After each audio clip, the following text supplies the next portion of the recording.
mengusulkan dan mendukung Mas Gibran Rakabuming Raka untuk kita pasangkan dengan Pak Prabowo sebagai bakal calon Presiden Republik Indonesia. Apakah setuju? Aceh setuju? Papua setuju? Sulawesi setuju? NTT setuju? Jawa Barat setuju? Banten, Jawa Tengah, Jawa Timur, Bali, NTT, NTB, Kalimantan, Pak Prabowo, semua setuju. Sekali lagi saya ucapkan terima kasih kepada keluarga besar Golkar. Saya sangat mengapresiasi hasil Rapimnas pada siang hari ini. Untuk selanjutnya akan kami koordinasikan, akan kami tindak lanjuti bersama dengan Pak Prabowo. Kabinet Indonesia Maju, kabinetnya Pak Jokowi, saya 4 tahun ini bekerja dari dekat bersama beliau. Saya melihat prestasi beliau, saya melihat penampilan beliau di saat-saat kritis. Saya ini orangnya apa adanya, saya bukan tukang ngolor, tukang penjilat. Saya lihat beliau salah satu putra terbaik bangsa Indonesia. Beliau punya otak yang hebat, beliau teknokrat, beliau punya visi yang luar biasa. Nah, yang pasti kalau buat saya dibandingkan misalnya Pak Gibran jadi maju gitu, Mas Gibran gitu ya. Ya saya pilih Ganjar sama Mahfud lah, karena lebih teruji kan. Anda jadi wali kota baru 2 tahun 3 tahun kan belum teruji juga. Ini urus negara loh, mau jadi presiden loh. Kalau Anda belum lengkap, belum pernah di legislatif, belum nasional ya maksudnya DPR, kan DPR belum ngerti nih pemerintahan seperti apa. Anda belum pernah di eksekutif yang tingkat provinsi, Anda nggak ngerti jadi presiden nanti. Ini bukan soal belajar coba-coba loh. Ini negara dipertaruhkan untuk 2045. Kita kan mau mencapai 100 tahun ini mau jadi apa? Kalau coba-coba, ini negara sebentar lagi 300 juta penduduk kita. Mana boleh kita kasih orang coba-coba. Saya tidak meremehkan anak muda ya. Anak muda bisa lebih kreatif gitu ya. Tapi bicara tata negara, harus mengerti konstitusi. Anda bukan hanya untuk berani untuk maju. Kalau cuma berani maju, banyak bisa kita pilih orang berani maju. Tapi yang lengkap dengan track record ini kan butuh waktu pembuktian. Yang pasti ini. Pak Ganjar, Pak Mahfud yang lebih pengalaman. Saya tidak mau anak cucu saya harus nunggu sekian tahun lagi. Pengalaman Jakarta gitu kan, nunggu lagi mundur. Males sudah. Jadi kita nggak usah coba-coba deh. Udah jangan dengerin janji-janji manis orang. Buktikan aja selama ini bagaimana. Mas Gibran harus berhati-hati dan berpikir ulang. Jangan menjadi seorang pengkhianat. Jangan pernah jadi seorang pengkhianat. Proses pendewasaan diri, kepemimpinan, kebijaksanaan, semua itu butuh waktu dan banyak tantangan untuk menempanya. Maka pesan moral kita sekarang ini buat Mas Gibran adalah, ya itu tadi, Mas Gibran, jagalah dirimu, kendalikan ambisimu, tekan ambisi keluargamu. Ojo kesusu mas, jangan gerusa-gerusu, jauhi aji mumpung. Dan yang terpenting nih, jangan pernah berkhianat. Jangan terlalu percaya diri, engkau akan bisa mengendalikan Eyang Prabowo dan keluarganya. Melihat Ketua Mahkamah Konstitusi jadi punya peran besar dalam meloloskan gugatan yang akhirnya membuka peluang Gibran jadi calon wakil presiden. Para hakim aja heran, apalagi kita yang orang luar dan awam. Betapa malunya ketika hukum seperti diinjak-injak hanya untuk meloloskan seseorang yang merupakan anggota keluarga dari ketua mahkamah. Teriakan saya itu bukan tentang Jokowi, bukan tentang Gibran, tetapi tentang peringatan akan hancurnya sistem hukum kita kalau dipakai hanya untuk memenangkan seseorang. Seru banget ngelihat armada banteng saling tanduk-menanduk. Lagian kenapa sih ini Opa Wowo nggak milih cawapres dari koalisinya? Malah ngemis-ngemis sama kader kompetitor. Masa nggak punya etika? Atau nggak punya kepercayaan diri? Apa nggak punya harga diri? Jangan-jangan nggak punya semuanya. Kan itu ada Hopipa Alaikum Gambreng. Udah yang menang jadi cawapres. Aduh, ini mengadang sahwat kekuasaannya bikin hilang akal sehat nih. Peraturan yang nggak ada berusaha diada-adain. Aduh, susah nih kalau ambisi ketemu ambisi itu jadi ngasal gitu. Yang satu ambisi mau jadi presiden, yang satu ambisi ngebangun dinasti. Awas aja kalau sampai buat nutupin kasus. Ini karasin AHY nih, nggak tahu nih lebih sakit ditikung Caimin atau lebih sakit cawapres Prabowo Gibran. Pemimpin memiliki keberanian, berani mengambil risiko, punya nyali, berani menghadapi tekanan negara-negara besar. Rakyat butuh pemimpin yang tidak banyak bicara, tetapi banyak kerja.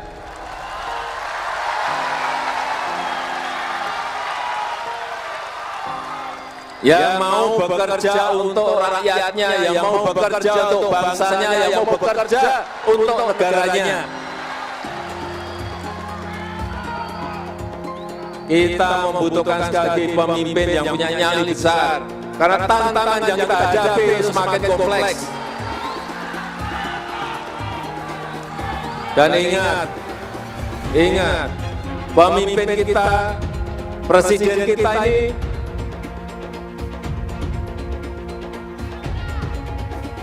memiliki tanggung jawab untuk membawa kapal besar Indonesia yang penduduknya sekarang sudah 278 juta. Kita bisa lihat karakter orang ketika ada di kekuasaan. Dan kita harus berani tegas. Orang jahat itu, kata Nelson Mandela, nggak bisa ngurus negara. Karena di kepala mereka itu cuma ada kekuasaan dan kekayaan saja. Kalau Ganjar kan udah teruji. Jadi orang kalau belum pernah berkuasa itu gampang ngomongnya. Tapi kalau kamu udah di kekuasaan, karakter Anda teruji. Dan Ganjar teruji. Apalagi saya sama beliau kan sama-sama di DPR juga dulu kan. Jadi itu karakternya teruji, gitu. Keluarga juga teruji. Saya kira itu penting. Dan saya tuh sampai bingung. Lah kok saya bilang Pak Jokowi petugas partai, kader. Loh kok saya diomongkan yang namanya katanya terlalu sombong. Itu adalah ADART di partai kita. Saya pun petugas partai. Sekarang kan amburadulnya apa? Ganti pemimpin dirubah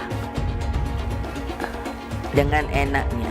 Bagi saya coba apa ndak pusing ya persoalan capres dan cawapres. Loh saya sendiri sampai bingung loh. Kan di media tiba-tiba dibilang gini, oh iya sudah ada persetujuan bahwa nanti Pak Prabowo jadi presidennya, Pak Ganjar jadi wakil presidennya. Aku terus di rumah melongo, ini yang ngomong ki sopo ya.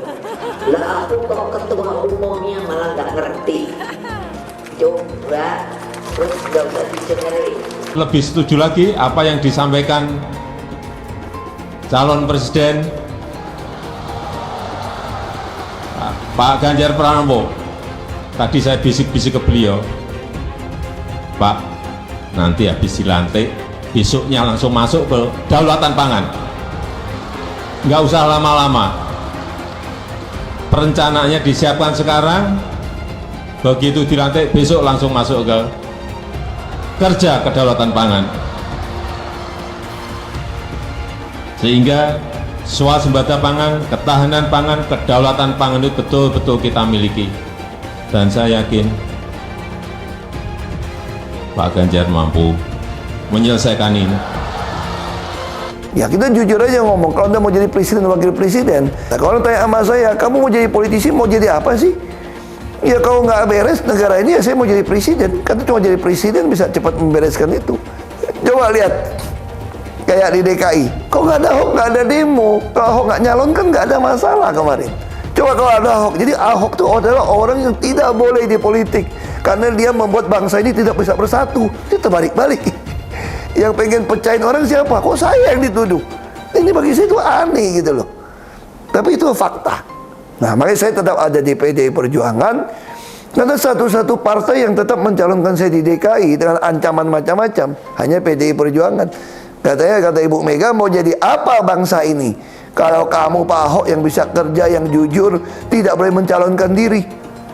Masa orang yang nggak jujur yang itu mau yang bisa dicalon? Katanya mau jadi apa, bisa kerja apa?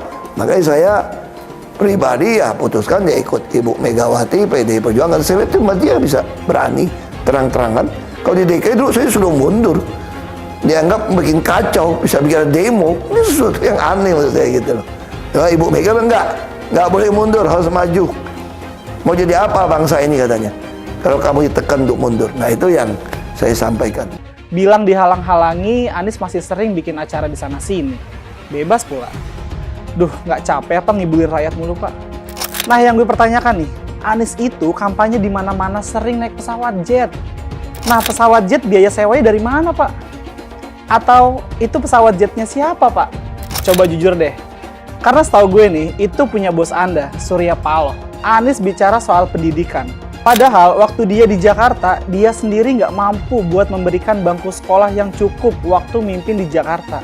Artinya, dia nggak mampu memberikan bukti kalau omongan dia itu bisa dilaksanakan. Anies bilang, setiap jabatan harus diisi sama orang-orang yang kompeten. Lah, faktanya di Jakarta, beberapa jabatan diisi sama orang-orang dekatnya dia. Nggak kompeten pula. Terus TGUPP. Itu yang jumlahnya seabrek-abrek, fungsinya buat apa, Pak? Kok Jakarta makin berantakan sih? Sekali lagi, Anies nggak bisa membuktikan omongannya. Anies bilang dia akan membuka lapangan kerja. Yang dulu janjinya 200.000 lapangan kerja, ternyata cuma omong kosong, alias cuma janji palsu. Soal pembangunan yang berkelanjutan. Dia bilang di Jakarta dia udah meneruskan yang udah baik. Lu jangan percaya ya, itu ngibul. Faktanya, nggak seperti itu loh. Belum lagi nih, program penanggulangan banjir. Jadi di daerah Jakarta itu ada daerah yang sebelumnya udah bebas banjir. Pas Anies mimpin, kok bisa-bisanya daerah itu banjir lagi? Gimana nggak banjir kalau kalinya udah nggak pernah dikeruk sama dibersihin, Pak? Kalau soal Jakarta, gue bisa bicara banyak deh. Jadi gue saksi bobroknya kepemimpinan Anies di Jakarta. Dan gue bisa pastiin, omongan manisnya Anies soal apa yang dia lakukan waktu mimpin Jakarta itu banyak ngibulnya. Milih Anies dan Imin setidaknya sudah menyelamatkan Indonesia dari kehancuran. Gus Dur saja dikudetanya, apalagi rakyat. Yang satu memang jago kata-kata, jago beretorika, nggak kelawan kalau soal kata-kata. Di sisi lain, kita sama-sama melihat yang sudah ditulis pakai tangan dia sendiri, pakai hati dia sendiri, lagi dia ingkari, apalagi hanya mengandalkan kata-kata dan janji. Pun demikian dengan janji Cak Ponimin. Gus Muhaimin memberikan program siapapun yang hamil yang ada di muka bumi Indonesia ini akan diberikan tunjangan selama hamil. Karena itu yang masih jomblo secepatnya nikah, hamil, dibiayai kehamilannya oleh Gus Muhaimin. Akan mendapatkan subsidi, akan mendapatkan tunjangan rata-rata 6 juta selama kehamilan. Gus Muhaimin dan PKB menang. Semua yang punya sepeda motor, BBM-nya kita subsidi gratis tanpa biaya. Siapa yang di sini punya sepeda motor? Tahun 2024 PKB menang, Gus Muhaimin presiden, disubsidi serendah-rendahnya harga subsidi BBM. Kalau PKB sekarang bukan PKB Gus Dur, ini PKB Caimin. Jadi beda, PKB-nya sudah beda. Jadi nggak bisa lagi menurut saya, memang masih tetap jualan nama Gus Dur, itu ada larangannya jelas sekali. Tapi ya namanya orang masih mencuri-curi, kebiasaan kayaknya mencuri-curi. Mencuri partai, sekarang mencuri gambar. Gus Dur pendiri partai, orang yang dikatakan oleh Caimin sebagai guru politiknya, malah dikudeta, apalagi rakyat. Susah kan mau milih pemimpin seperti itu nanti? Pak Prabowo hari ini adalah calon presiden dari Partai Gerindra. Saya sampaikan berkali-kali bahwa saya tidak ingin menjegal, saya tidak mau menjadi orang yang dibawa untuk berhadapan dengan Pak Prabowo dan menghentikan Pak Prabowo. Saya tidak mau. Dan saya katakan itu kepada siapapun yang datang kepada saya untuk berbicara tentang calon presiden.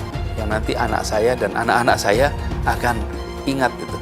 Nah, saya tidak mau mengkhianati, menikam pada orang yang dulu sudah bekerja, membantu, dan berjuang bersama. Bapak Politik Identitas Indonesia Anies Baswedan, Bapak Intoleransi Indonesia Anies Baswedan, jangan lupakan, jangan terlena, jangan sampai dia pecahkan kita dengan dagangan ayat dan mayatnya. Air itu turun dari langit, turunnya ke atap rumah langsung sumur bor, bukan ke sungai dan ke laut. Saya mensyukuri kenapa kalah, kenapa ditahan. Saya bersyukur atas itu semua. Saya coba bayangkan ya, kalau seandainya waktu itu kita menang gitu ya, hari ini belum tentu kita bisa nikmati seperti ini. Kita bersyukur 5 tahun Tuhan izinkan kasih ke orang yang pintar ngomong untuk kerja. Coba kalau kita bayangkan gitu ya, kalau kemarin saya masih jadi gubernur, ini saya udah turun ini. Tapi yang pintar ngomong itu dikira orang hebat kan? Ini lebih berbahaya tahun 2024. Langsung ketahuan karakternya. Langsung ketahuan itu. Di saya juga ada kutipan Pak di kamar saya Pak. Tulisannya, Jakarta telah mengambil keputusan yang fatal. Jangan hanya konsentrasi pada pembangunan benda-benda mati yang indah difoto dan bisa ditunjukkan dalam 5 tahun hasilnya. Kalau kita mau menilai sebuah janji, maka lihat janjinya atau lihat kenyataannya. Dulu janjinya apa ya? Dan ini aneh, betul-betul aneh. Ini bukan kampanye, tapi saya sampaikan sini. Di satu sisi menyiapkan jalur-jalur air untuk dikirim ke laut, di sisi lain di lautnya dipasang dengan pulau reklamasi, tinggal tunggu waktu jadi rock, air balik. Dan ini melawan sunnatullah. Kenapa? Air itu turun dari langit ke bumi, bukan ke laut. Harusnya dimasukkan ke dalam bumi, masukkan tanah. Di seluruh dunia air jatuh itu dimasukkan ke tanah. Bukan dialirkan pakai gorong-gorong raksasa ke laut. Jakarta telah mengambil keputusan yang fatal. Bukan banjir, itu memang parkir air. Bukan banjir, itu memang parkir air. Masyarakat berkeliling dengan membawa toa untuk memberitahu semuanya, termasuk sirine. Kaibon 82 miliar. Apa alat transportasi yang dimiliki oleh hampir setiap orang? Alat transportasi yang dimiliki semua orang adalah kaki. Kalau seandainya orang Jakarta percaya Pak Anies jadi gubernur pun, saya berani jamin kok dia akan lakukan normalisasi yang sama seperti saya lakukan kok. Gak usah bohong lah. Tapi ketika air sampai di muara, maka siap untuk dipompa ke laut. Pancasila Soekarno, ketuhanan ada di pantai. Anak Tuhan dari mana? Kalau Yesus anak Tuhan, bidangnya siapa? Besok di seluruh wilayah Indonesia akan katakan dan Iblis hanya menggoda orang yang beriman. Makanya jarang-jarang orang kafir kerasukan setan. Yang kerasukan setan itu orang baik-baik. Jarang, saya belum pernah nengok Cina kerasukan setan. Pernahkah Ahok itu kerasukan setan? Enggak, setannya juga. Karena sesama setan dilarang saling menggoda. Karena di salib itu ada jin kafir. Karena di salib itu ada jin kafir. Karena di salib itu ada jin kafir. Haleluya. Kepalanya ke kiri apa ke kanan? Kepalanya ke kiri apa ke kanan? Tetap percaya salib itu lambang mulia, bukan jin. Kok ketawa? Aku nggak nyindir siapa-siapa loh. Saya nggak pernah mundur untuk kebenaran, keadilan, kejujuran. Dan peri kemanusiaan, gue nggak pernah mundur. Dan gue nggak pernah takut juga sama lu. Siapapun yang rasis, gue akan hadapin. Gue bilang. Karena rasis itu tidak berperi kemanusiaan. Sama saya ditanya dulu kan, kamu nyesel nggak statement kamu di Pulau Seribu sehingga masih masuk penjara? Tidak pernah nyesel, karena saya mengatakan kebenaran. Anies merupakan antitesis daripada Pak Jokowi. Antitesis artinya bertolak belakang dengan Jokowi. Anies sudah menyatakan tidak akan melanjutkan semua program dari Pak Jokowi. Jadi semua pembangunan yang dilakukan oleh Pak Jokowi akan dihentikan oleh Anies jika Anies menjadi presiden. Lagi pula Anies didukung oleh khilafah dan pendukung Anies adalah ormas seperti FPI dan HTI. Apa kita mau FPI dan HTI kembali di Indonesia jika Anies memimpin? Anies juga dikenal sebagai bapak politik identitas yang menghalalkan segala cara untuk menggapai kekuasaannya, termasuk menggunakan politik identitas berbasis agama. Lihatlah di kasus Ahok waktu itu. Kita sudah bisa melihat hasil kerja Anies selama 5 tahun di Jakarta. Tidak ada satupun janji yang dipenuhi dan tidak ada kinerja yang bisa dibanggakan. Dari DP 0%, OKOC, kelebihan bayar, Formula E, banjir, sumber resapan, jalan rusak, dan gonta-ganti nama jalan. Lihatlah rekam jejak Anies selama 5 tahun. Bayangkan Indonesia ke depan jika dipimpin oleh Anies. Dan bayangkan jika Anies menang. HTI dan FPI, ormas khilafah yang dibubarkan itu akan dikembalikan oleh Anies. Apakah kita mau Pancasila diganti jadi khilafah? Perkataan Ahok sudah terbukti dan Jakarta sudah menjadi korban. Jangan biarkan Indonesia menjadi korban kibulan Anies Baswedan. Umat minoritas, terutama kaum Tionghoa, tidak akan memilih Anies Baswedan. Yang saya hormati Bapak Prabowo Subianto, calon Presiden Republik Indonesia, Ketua Umum Partai Gerindra, Lisa Blackpink beli sawo, naik delman, saya ganti Pak karena ada Golkar jadi kita balik, naik dokar duduknya di muka. Kami sambut, welcome home Bapak Prabowo dengan sumringah dan sukacita. Partai Golkar dengan ideologi karya kekaryaan terus mengamankan peran strategis untuk menjaga stabilitas pemerintahan, mendorong pertumbuhan ekonomi berkualitas, serta pemerataan pembangunan. Peran telah dilakukan secara konsisten oleh Partai Golkar, bahkan kalau Bapak Prabowo ingat selama periode Bapak Prabowo juga di pemerintahan di periode sebelumnya, ini dijalankan secara konsisten oleh Partai Golkar. Keputusan Partai Golkar dalam Rapimnas ini sangat ditunggu-tunggu masyarakat. Sebagai partai yang paling berpengalaman, berusia 59 tahun, sudah makan asam garam,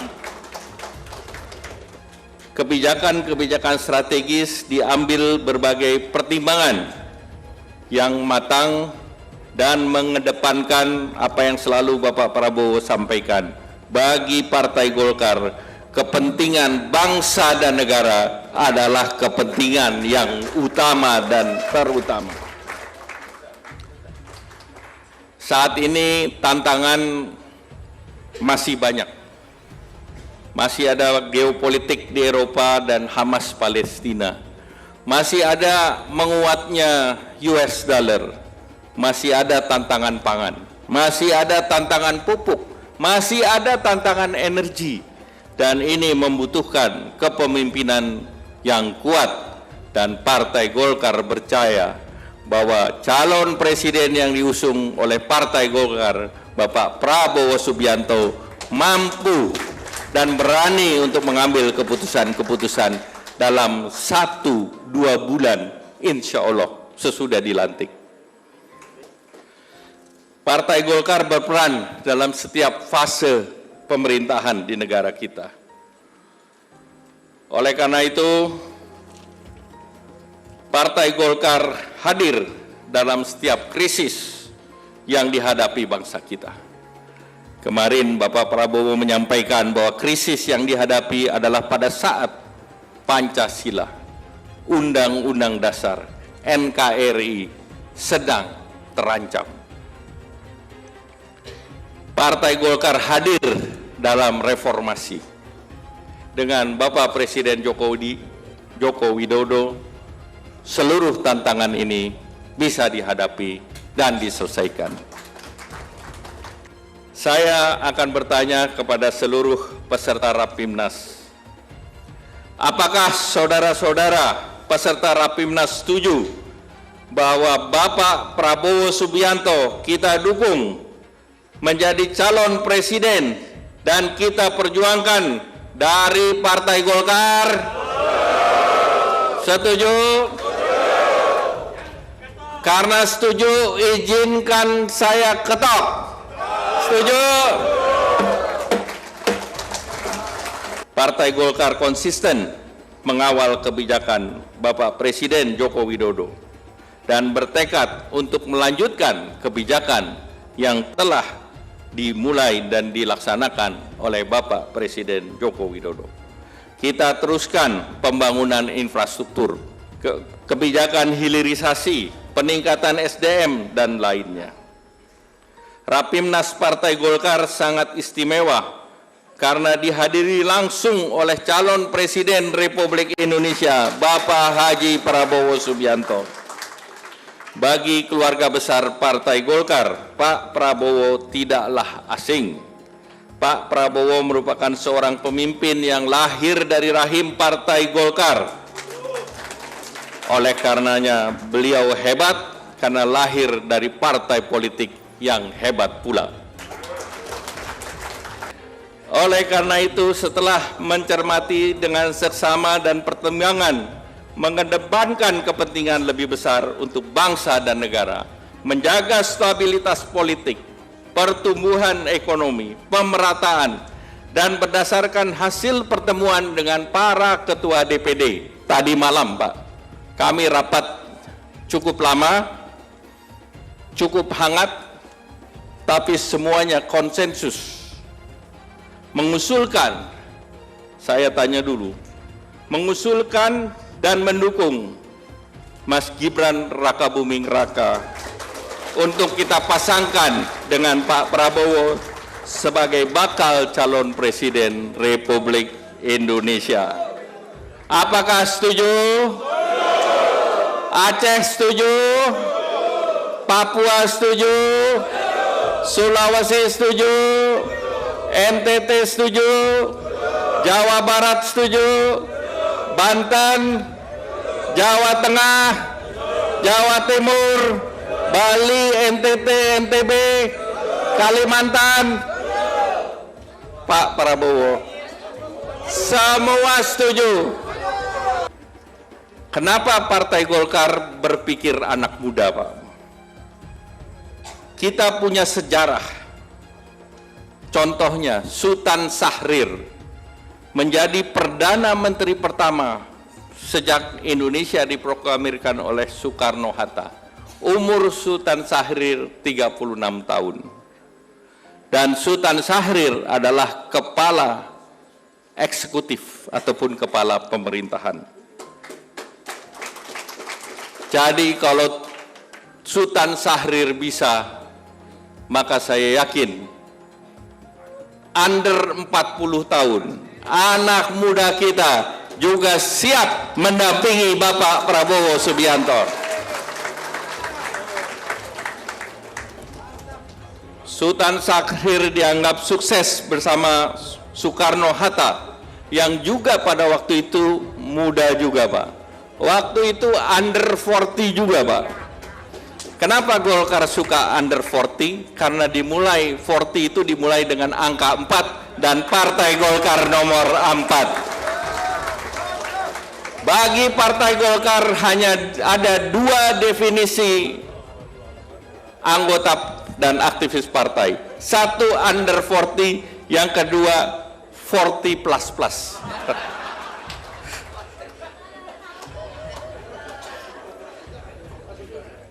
Jadi Pak Prabowo adalah 40++. Sehingga ini adalah komitmen Partai Golkar untuk mendidik kader di bawah 40, memiliki kemampuan di bidang politik, ekonomi, dan kepemimpinan. generasi inilah yang akan mengawal kita menuju Indonesia emas di tahun 2045. Kalau generasi muda ini tidak kita bawa ke pemerintahan, siapa yang akan menyiapkan mereka ke depan? Dan ini usulan kami agar nanti Bapak Prabowo Subianto membawa kita lepas dari middle income trap dan membawa kita generasi muda untuk memimpin Indonesia di tahun 2045. Inilah regenerasi yang dilakukan di Partai Golkar dan inilah regenerasi yang harus dilakukan di pemerintahan agar Indonesia stabil dan menjadi negara besar, berdaulat, adil, makmur, dan sejahtera.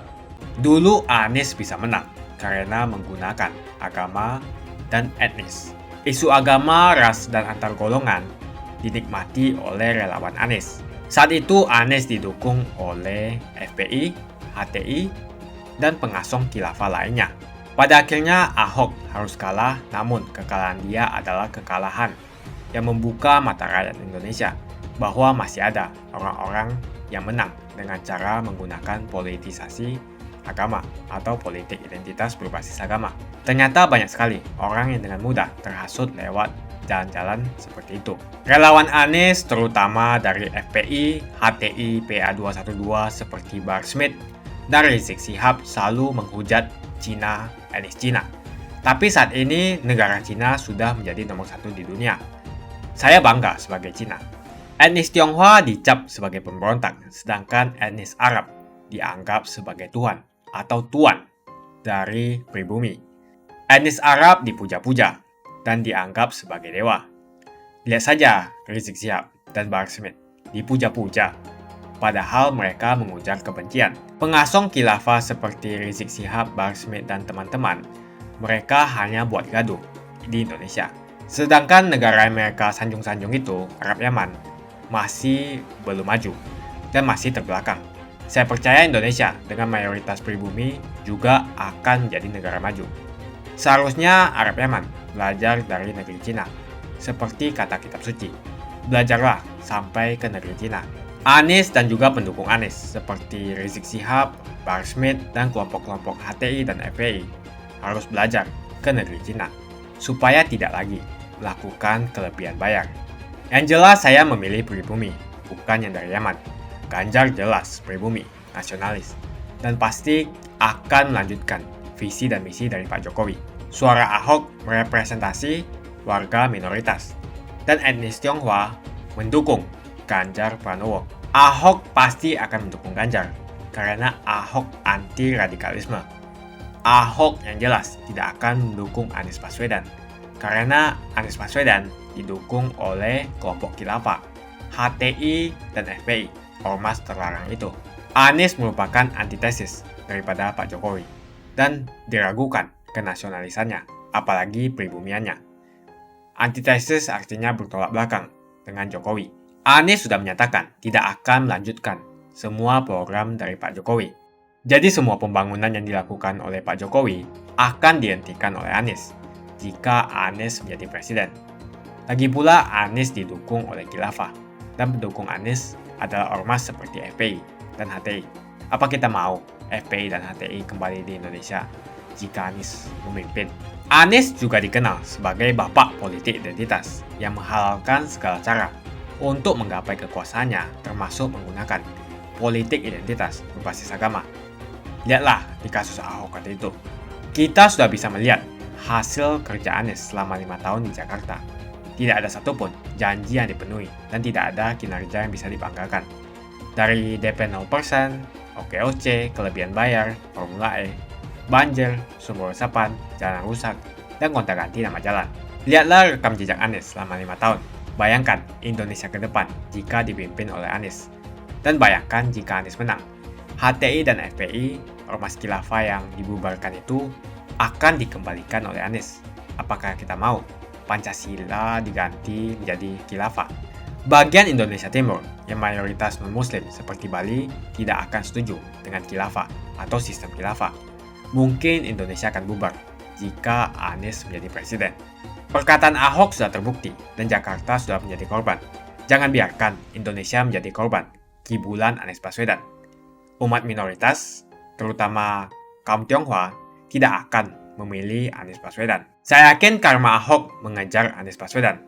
Dulu Anies memainkan politik identitas kepada Ahok. Sekarang Anies dipertanyakan kepribumiannya karena dia teriaman. Itu saja opini saya hari ini. Tuliskan opini kalian tentang Anies Baswedan. Jika kalian setuju dengan pendapat saya di video ini, pastikan kalian menekan like di video ini dan bagikan video ini ke teman dan family Anda supaya mereka semua mengetahui tentang informasi ini.